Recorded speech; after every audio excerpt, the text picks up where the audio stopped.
Glen Campbell, the guy who is credited with taking the country out of the barn and putting it in the living room. Well, so it's said anyway. And those shots of Glen were taken out at the Coliseum, where Terry David Mulligan, who is now in Toronto, hello Terry, and love to you and Carol back there, asked Glen how he was enjoying the country revival and how the success affected him. The pace really affects family life more than anything. In what way? Well, like when we went home for Easter, you can't sit around and talk to Mom and Dad and brothers and sisters. There's always somebody dropping by the house, you know. Like Easter Sunday, I think it was something like 127 people. Somebody kept count that just came by the house, you know. Well, it wasn't that way before. I could go home and visit, you know, maybe a couple of friends would come by to see, you know. Or you go fishing, you got 4 or 5 boats following you around the lake, you know. If they know you're there. Somebody makes it big, they'll always be sticking a rib in your side. Right. The people is it's amazing, the difference they treat you. Like a lot of people in business, when they make it big, they say, oh boy, so-and-so's really changed. Well, it's not them. I know I haven't changed, I don't think. But like when you go back home, the people treat you so different. It really surprised me. Can you still sit down and play with them and pick with them? Oh yeah, we have musicals, but there's a couple hundred more people now than there used to be when 15 or 20 of us would get together and play, you know. For anybody who hasn't ever been down in that part of the country, music is a way of life. Yeah, it is. It's a big thing. This is, like I know the Campbell clan, we used to sit around, that's all we do. We'd have a musical once a week, once a month, once every 6 months, just whenever we could, you know. But usually every night in my immediate family, we'd be sitting around the house playing and singing, you know. Because there ain't a lot to do back on the farm, you know. What do you call that music back there?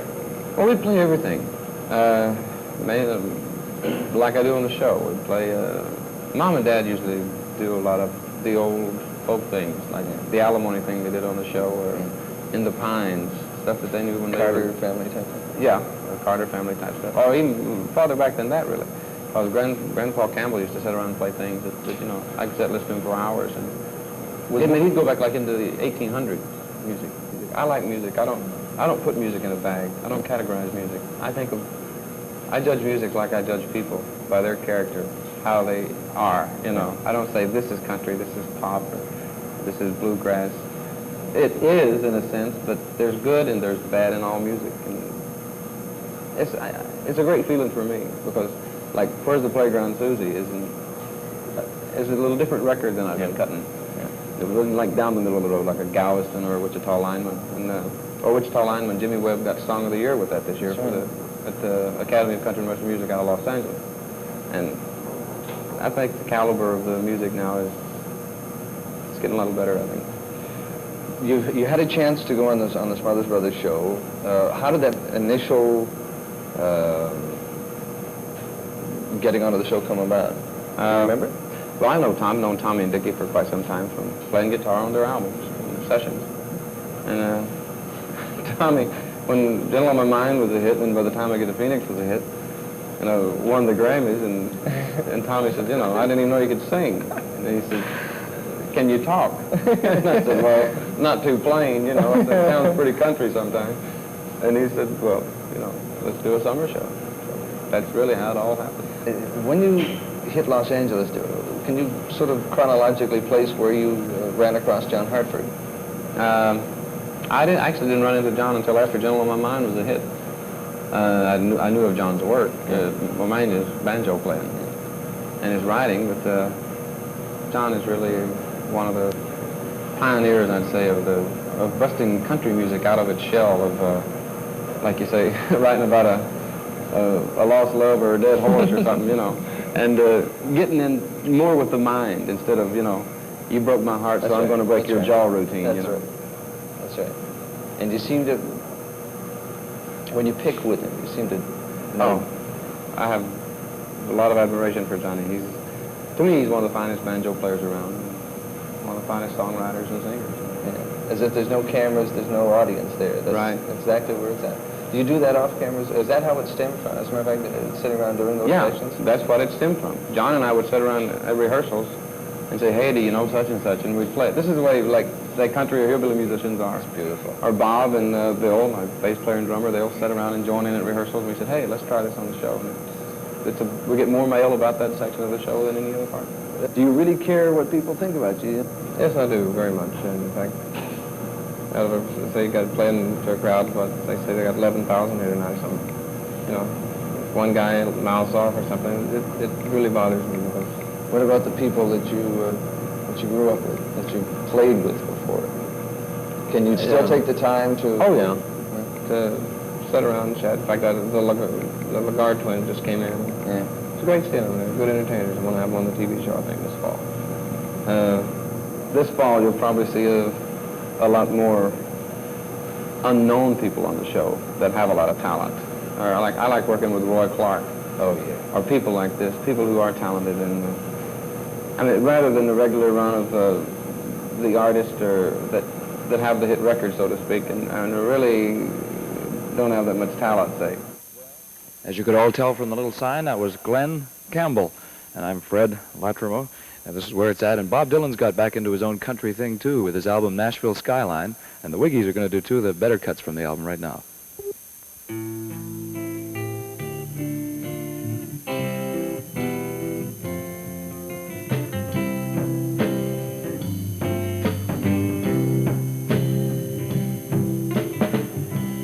I once held her in my arms. She said she would always stay. But I was cruel, I treated her like a fool. Threw it all away. Love is all there is. It makes the world go round. Love and only love, it can't be denied. No matter what you think about it, you just won't be able to do without it. Take a tip from one who's tried.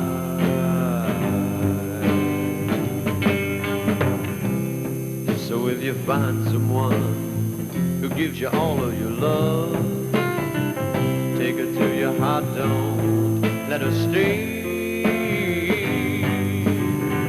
'Cause one thing's for certain, you're sure to be hurting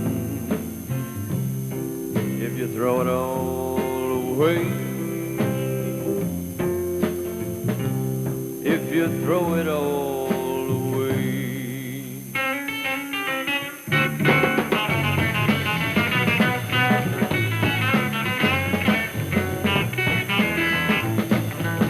Just like old saxophone Joe, when he's got a hard dad upon a pole. Oh me, oh my, love that country pie.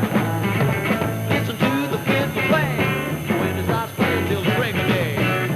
Oh me, oh my, love that country pie. Raspberry, strawberry, lemon, and lime, yeah. What do I care? The berry, apple, cherry, bug, and the plum. Call me for dinner, honey, I'll be there. Saddle me in my big white boots, tie me on the journey loose. Oh me, oh my, love that country vibe. Yeah, come on.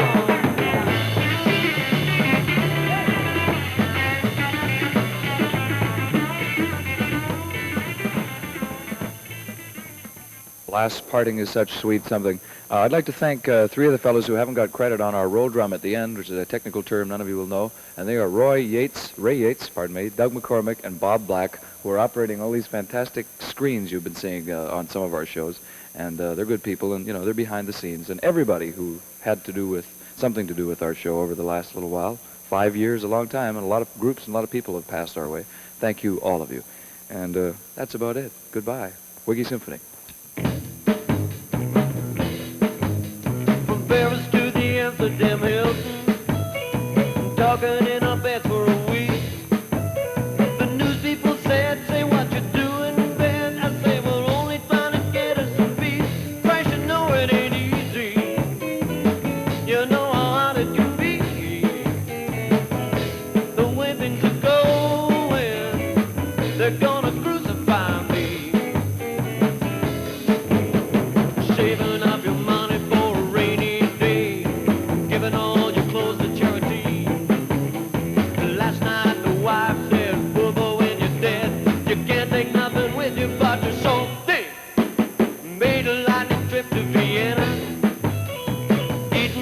cake from the bag.